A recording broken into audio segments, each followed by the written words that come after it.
Alright, ladies and gentlemen, today we're peeling back the layers on Marilyn Monroe, the woman who proved that diamonds are a girl's best friend, but a tumultuous life makes for a better story.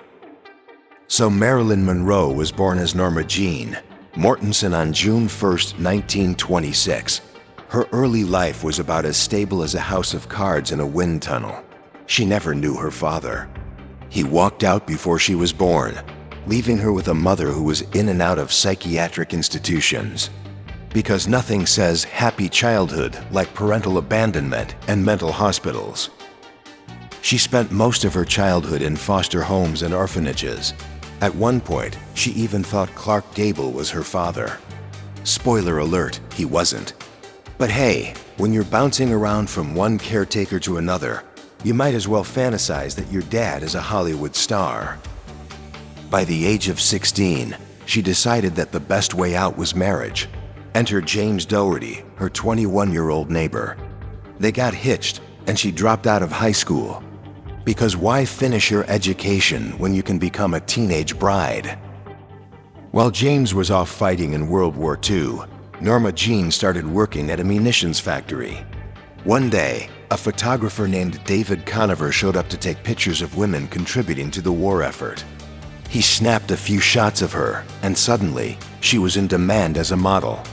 It's like the Rosie the Riveter origin story, but with more glamour shots. She quickly realized that being photogenic could be her ticket out of the factory.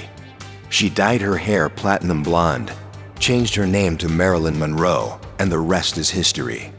Or at least, a tabloid's dream come true. Marilyn divorced Dougherty in 1946. Apparently, the "till death do us part" vow has an asterisk when Hollywood calls. She started getting small roles in movies, often uncredited. Hollywood was about as welcoming as a closed door, but Marilyn was persistent. She knew she had what it takes. Or at least, she knew she looked good in front of a camera. In 1949, she posed nude for a calendar. When the photos resurfaced in 1952, the press thought they'd found a scandal big enough to sink her budding career. Instead, Marilyn owned it. She admitted to posing for the photos when she was broke and hungry. Public sympathy soared, and she became even more popular. Imagine that, a scandal boosting someone's career. It's almost like controversy sells. Who knew? By the early 1950s, Marilyn was starring in hits like Niagara, Gentlemen Prefer Blondes, and How to Marry a Millionaire. She became the ultimate blonde bombshell, a term that stuck like gum under a movie theater seat.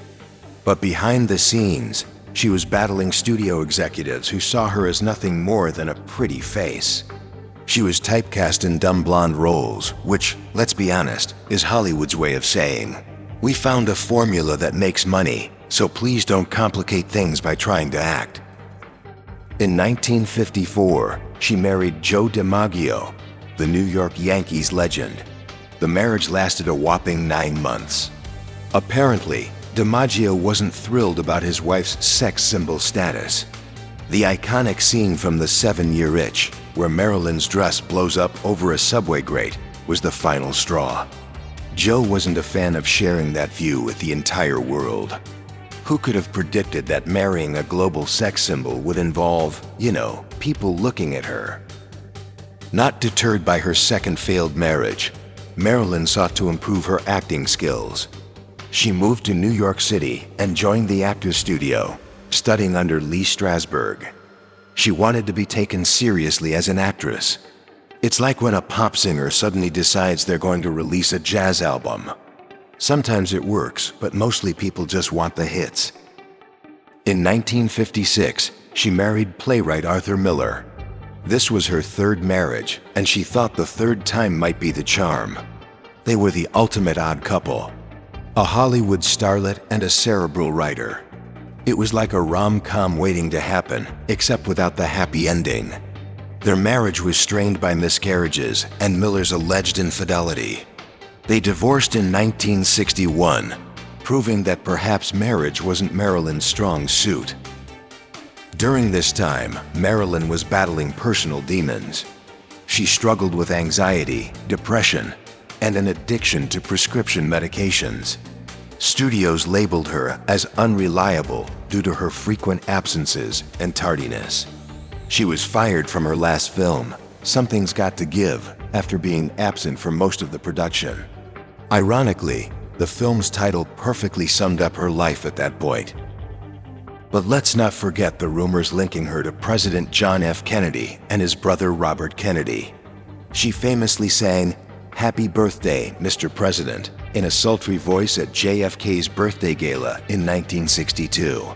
Performance was so suggestive that it made the entire nation blush.